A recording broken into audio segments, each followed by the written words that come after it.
Hello traders, Gary Wagner here. Approximately 1:45 in Honolulu, 1:45 in New York on Friday. Happy Aloha Friday, as we say on the islands. It is the 19th day of September 2014, and this is the daily report for gold and silver, our weekend review. And what a week we've seen in this market. Tremendous volatility, tremendous price action to the downside. Both gold and silver. First to gold, current print on the screen, roughly 12.17 and change. Puts it off about $7 to $8 with a low of 12.14 and a high of 12.2740. And traders, I don't know if you've been looking at silver.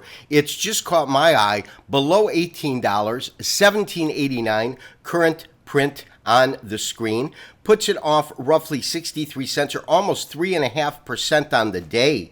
Tremendous liquidation in the silver market as we look at it. The low on the day, 1780, that's right, 1780, and the high, 1857. More on silver in a little bit. So a little bit of housekeeping before we go into our chart analysis.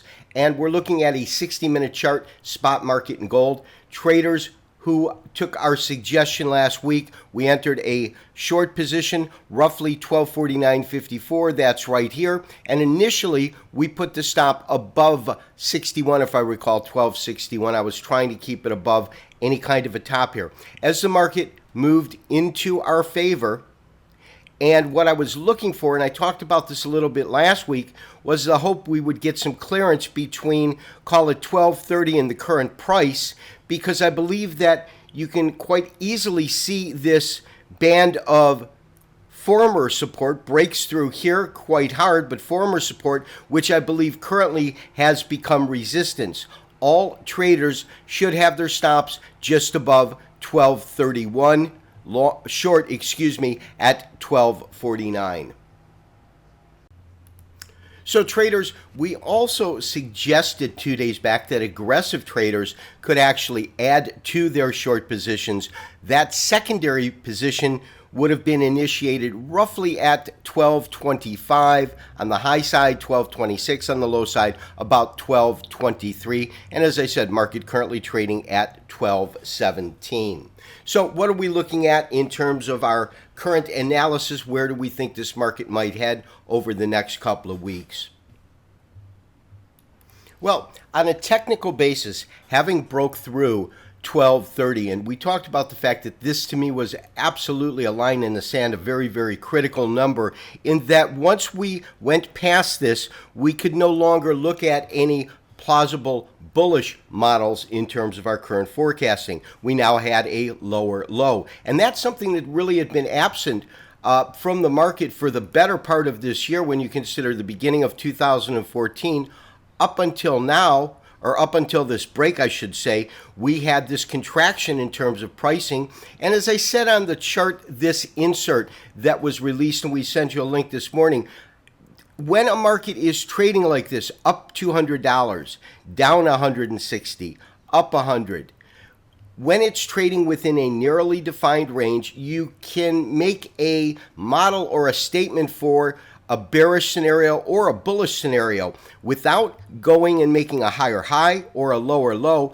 That is the technical evidence that we need to say we're in an uptrend or we're in a downtrend or we're in a sideways market, this really being a congestion area. Now, once this has been breached, I really believe that there should be some support that comes into this market at 1200. It's not really on a technical basis as much as I call it a century mark, but the real brass ring right now is the series of lows that we have seen as the market hit 1180, because my sense is that we could easily see the market move back to that low. Let me go ahead and compress this to give you an idea of what we would be looking at. But we could easily see some kind of a scenario like that develop. And when we look at this chart, you can see this is the first instance right here. Second instance would be here. And if, in fact, we go to test it again, we have a pattern very similar to three Buddhas or three mountaintops. You could make a case for a couple of Western patterns besides the pennant or flag formation, but the key is this. This market is being driven by a couple of primary factors right now. And the primary factors are that we have a equities market that's in record territory and the availability to borrow cheap money to participate in that endeavor. In other words, invest on borrowed money that you're paying a couple of points and you're getting 5 or 6 points in return on the investment. So you're making money on that spread. As long as that type of scenario exists, it is not going to be as favorable to be investing in gold. And I always think that one should always have a percentage of their portfolio in physical assets, physical gold, physical silver. But in terms of speculation, there is money being made in the equities, and that is taking away from a finite investment pool that is out there. Now, that being said, we want to see if this market, A, wants to test 1200, because as you can see, there's really nothing in terms of a technical basis, at least over the last couple of years, that gives us a reason that that would be significant. And if it does in fact breach 1280, the real question is, will this market retest 1180? Because that would make a triple bottom in the market. So overall, in terms of my analysis of the market, I at this point believe we could see 1200, we could see 1180. However, one huge caveat, or should I say, or should I be corrected and say two huge caveats, and that is the equities market. This is the Standard & Poor's 500. This is the continuous contract or the cash market. And as you can see right up here, it is trading and tracking at new highs. Actually, this will have to update, but it's sitting at around, hit a high, I believe, of 2013. Dollar index, you can see what it gave away on Thursday's trade activity, but gained it all back, and that's trading at a tremendous high.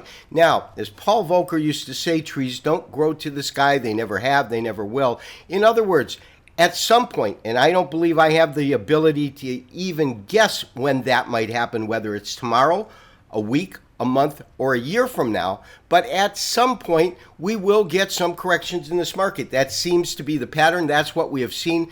But when we look at the equities markets, for example, we get these long, drawn-out periods of growth, followed by short bursts of corrections that recently, since the 2008 sell-off, have not been all that deep or extreme in terms of percentages. So the caveat is that I believe that we will see gold find a bottom when we see equities correct and the dollar weaken. So what about silver? Traders, as you know, I have been looking for silver to go and test 1820, maybe as low as 18. Not in my wildest imagination would I perceive that we had this kind of a meltdown today in the market. I am assuming that these prints are correct on the market. I've looked at 3 different data sources to ascertain whether or not that is true.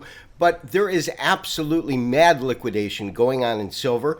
Silver, in terms of the volume, is thinner, and therefore you get this increase in volatility. We have been sidelined with no open positions, even with me calling for lower pricing in silver ahead. I'm still going to sit and sidelines. I want to focus all of our investment dollars on our current short position and add to that position as the market, or if the market continues to go and trade to lower territory. We'll probably look to trail our stop depending on how we see the market act at the beginning of the week. And for those that did not add on in terms of an aggressive call, at this point you're in at 49. The market is trading roughly at 16. So it's a $30 plus trade. You can add another position with a real good degree of comfort in terms of not having extreme risk. For any of my subscribers that want more details on that, you can email me personally with your scenario situation. And although it might take a couple of days, I promise I will get back to each and every one of you. Lastly, I am having my annual live webinar next Wednesday, 24th of September. And there we'll take a look at our outlook for the end of the year, beginning of next.